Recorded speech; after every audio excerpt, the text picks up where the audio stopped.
Welcome back to Mr. Harvey motivation speech. When somebody hurts you, the natural reaction is to show it. You want to cry, you want to scream, you want to ask questions, and you want to demand answers. That's human, but here's the truth. When a man hurts you, he already has a whole script in his head of how you're going to react. He's seen it before, maybe even rehearsed it in his mind. He knows the late night text messages you might send, the tears you might cry, the anger you might throw at him. He thinks he has you figured out. That's where you gain your power, because when you don't give him the show he's expecting, when you flip the script and refuse to play the role he assigned you, suddenly the power shifts.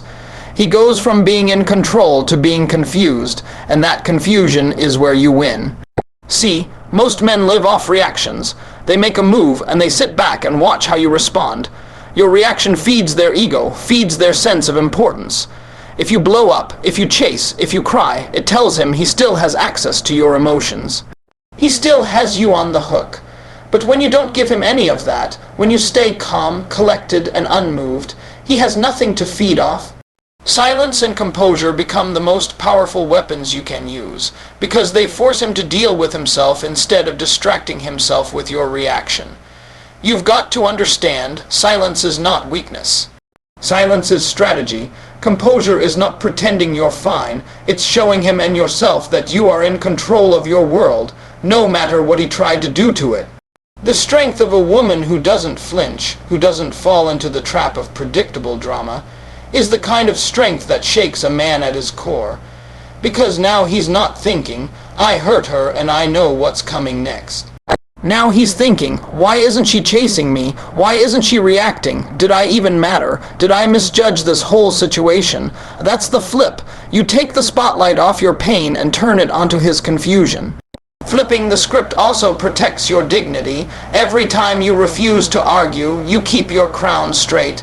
Every time you refuse to explain yourself to somebody who already made a choice to hurt you, you keep your value intact.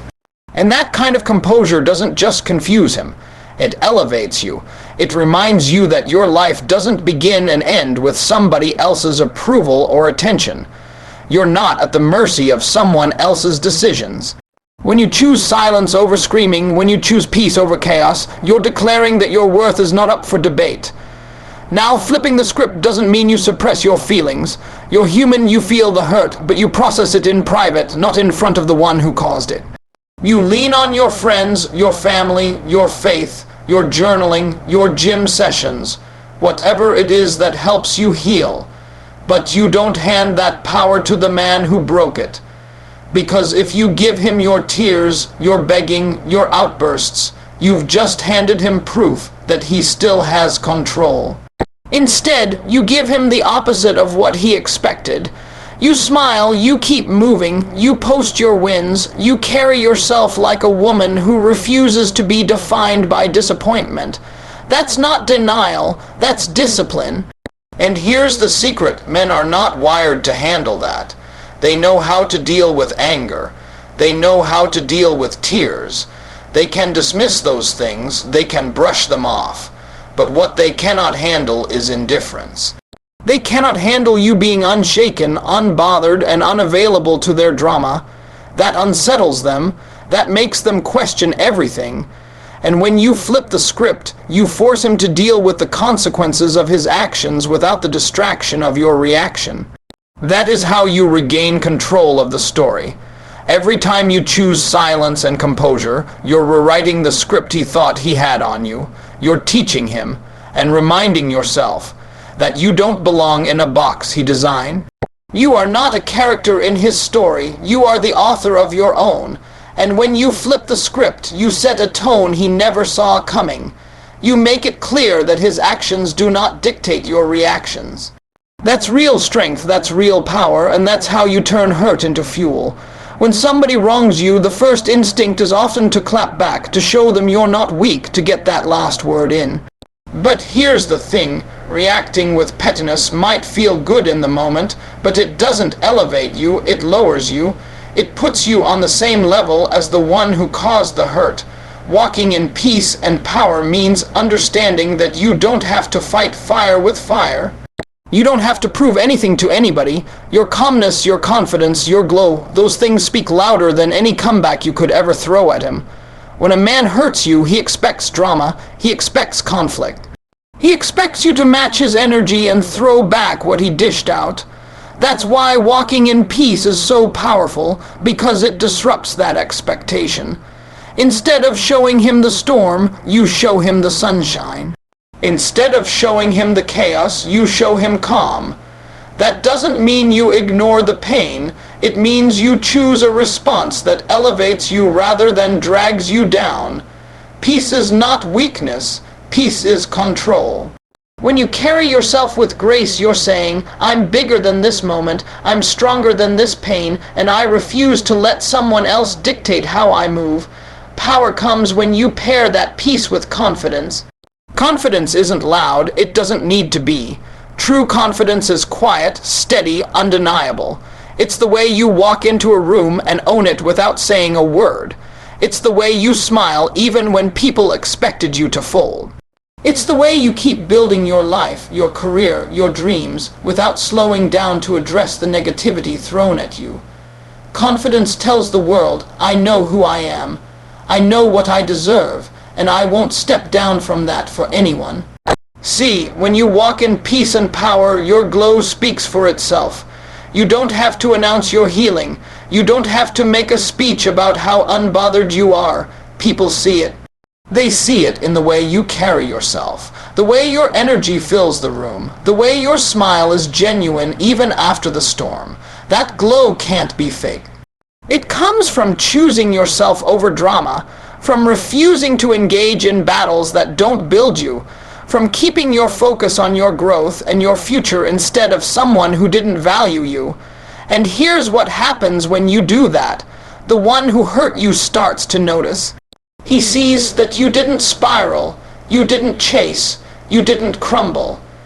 He sees that while he expected to be the center of your attention, you made yourself the center of your world. That confuses him. That makes him rethink everything. Because men understand conflict, they understand petty back-on. Fourth, they even understand anger. What they don't understand is peace. They don't know what to do when the woman they hurt keeps rising, keeps glowing, keeps living her best life without them. That's not just confusing, it's powerful. Walking in peace and power also sends a message to everyone around you. It shows your friends, your family, your co-workers that you are someone who doesn't crumble under pressure, who doesn't let bitterness take over. It shows other women that there's another way to deal with pain, a way that doesn't involve lowering yourself to match the hurt that was thrown at you. You become a living example of resilience and strength. And the best part, you don't have to say a word to prove it. Your life does the talking. Your results, your joy, your glow. They all tell the story louder than any argument ever could. Now, let's be real. Walking in peace and power isn't easy. It takes discipline. It takes knowing when to bite your tongue, when to let silence speak, and when to focus on your growth instead of your pain. It takes choosing not to give energy to negativity, even when it feels like the easiest thing to do. But once you master it, once you get comfortable carrying yourself with peace and power, it becomes your natural state. You don't chase, you don't compete, you don't beg. You simply live, and in living you shine. That shine, that glow, it becomes untouchable. It comes from within, and no one can dim it. People may try to hurt you, they may try to shake you, they may even succeed in disappointing you. But as long as you walk in peace and power, as long as you hold your head high and carry yourself with grace, your glow will outlast every storm. And that glow will always speak louder than words, louder than anger, louder than revenge. When a man hurts you, your first thought might be to show him how much damage he caused, to make him feel guilty, to make him regret it. But the truth is, guilt fades and regret isn't guaranteed. What really lasts, what really gets under his skin, is seeing you rise higher than he ever expected you to after he hurt you. Success is the greatest form of revenge, not because you owe him a show, but because your progress proves to yourself and to the world that no one has the power to stop you, Pain is temporary, but the way you turn that pain into fuel can carry you for a lifetime. See, people expect you to fold when you've been hurt. They expect you to slow down, to get stuck, to lose focus, and for a while, it's natural to feel that. But when you decide to push through, when you decide to keep living, keep thriving, keep growing, that's when the tables turn. Because now the person who thought they broke you has to watch you shine. Every goal you hit, every step you take forward, every door you open, it all becomes proof that their attempt to hold you back failed. That's confusing to someone who thought they had power over your joy. Thriving after hurt isn't about ignoring what happened, it's about refusing to let it define you. You can acknowledge the pain, you can heal from it, but you don't park your life in that place.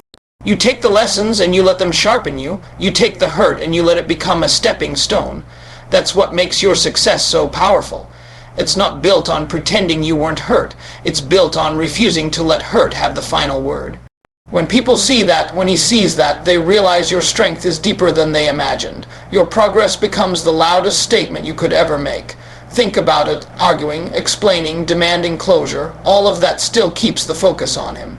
But thriving shifts the focus back to you. It puts the spotlight on your growth, your goals, your happiness. That shift in focus is what confuses him. He thought he would be the center of your world even in your pain, but instead you made yourself the center of your world. That's what eats at him, because now he has to watch you glow from the sidelines, knowing he doesn't get access to it anymore. Success as revenge doesn't always mean money or fame. It means whatever growth looks like for you. It might be finishing school, building a business, raising your children with love, traveling to places you once only dreamed of, or simply walking in peace every single day. Success is personal. It's about proving to yourself that you can keep going, that you can still dream big, that you can still win after the storm. And when he sees that your life didn't collapse, that instead you leveled up, that's a kind of revenge words could never deliver. And the beauty of this is that your success isn't just about confusing him, it's about inspiring yourself. Every milestone you hit after hurt reminds you of your own resilience. It builds your confidence, it strengthens your identity, it shows you that you are more powerful than you ever thought. That inner transformation is priceless. Because while he's sitting there trying to figure out how you're still smiling, you're too busy building a life you love to even think about him. That's the sweetest revenge of all, not caring whether he's watching or not, because your life is too full, too bright, too beautiful to waste energy on the past. Men understand arguments, they understand tears, they understand being chased for explanations. But what they don't understand is silence paired with progress. They don't know what to do when the woman they hurt is out here glowing, elevating, moving on with grace. That's not just confusing, that's unsettling. Because now he has to face the fact that he didn't have the power he thought he had. He didn't break you, he motivated you, and that realization can haunt him far longer than any words you could ever say. So every time you choose to keep living, every time you choose to keep thriving, you're not just moving past the hurt, you're rewriting the story. You're showing yourself and anyone watching that hurt may knock you down for a moment, but it can't hold you there. You rise, you grow, you build, and in doing so, you take back every ounce of power that pain tried to steal. Your success becomes your proof, your armor, your victory. And that kind of success always speaks louder than pain ever could. When someone hurts you, the reaction they usually expect is a storm. They expect tears, they expect anger, they expect you to be shaken up and needing answers. They count on that reaction because it gives them reassurance that they still matter in your world. But the real power is in staying unbothered. The real win comes when you choose to keep moving forward like nothing can hold you back. That calm strength, that ability to carry on without breaking stride, that's what confuses him the most. Because when you're unshaken, unstoppable, and already moving forward, you take away the control he thought he had. Being unbothered isn't about pretending you don't feel pain. It's about deciding that the pain won't own you. It's about acknowledging what happened but refusing to let it dictate your energy. When you walk with that mindset, people can throw stones, but you keep building. They can try to shake you, but your roots are too deep. That's what makes being unbothered so powerful. It tells the world that your peace is not up for negotiation. You don't let anybody play with your spirit, no matter what they tried to do to you. A lot of men don't know how to process that kind of strength.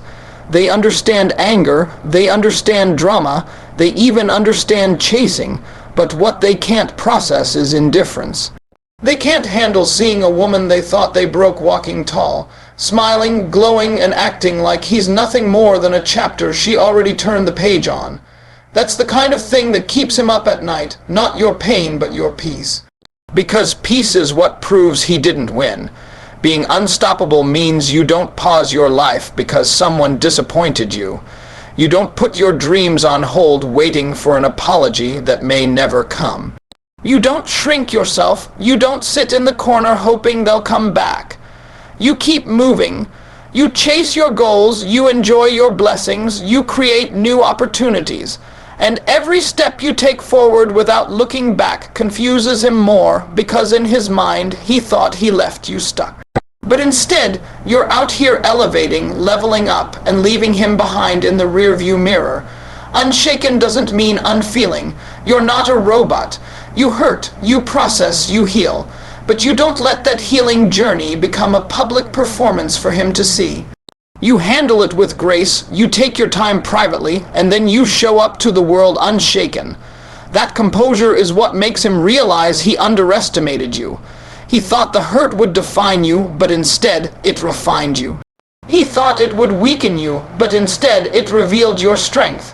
Unbothered wins because it shifts the power dynamic. Instead of him being the center of your energy, your life becomes the center of your energy. Instead of giving him the satisfaction of knowing he disrupted you, you show him that nothing can stop your momentum. And that's not just confusing, it's humbling. Because now he sees that his role in your story wasn't nearly as big as he imagined. You're the one driving, you're the one steering, and nothing he did was enough to derail you. What makes Unbothered so effective is that it's quiet. You don't have to broadcast it. You don't have to say, "I'm fine." You don't have to prove it on social media. True unbothered energy speaks for itself. It's in the way you walk into a room with your head high, the way you laugh without hesitation, the way you glow without needing validation. That glow is undeniable, and it makes people stop and notice. The same man who thought you'd be crushed now has to sit back and watch you thrive, knowing he played no part in it. And the best part is, Unbothered isn't just for him. It's for you. It frees you from being tied to someone else's choices. It allows you to live in the present without dragging the weight of the past. It reminds you that you don't need closure from anyone else because you've already closed the door within yourself. Being unbothered means your joy isn't dependent on someone else doing right by you. Your joy is yours, your power is yours, your future is yours. That's why Unbothered wins, because it's not about ignoring the hurt, it's about outgrowing it. It's about proving to yourself that no matter what anybody does to you, you are still unshaken, still unstoppable, still moving forward. And that kind of energy can't be touched. It can't be faked. It's the ultimate proof that your peace is your power, and nothing he did was strong enough to take it away.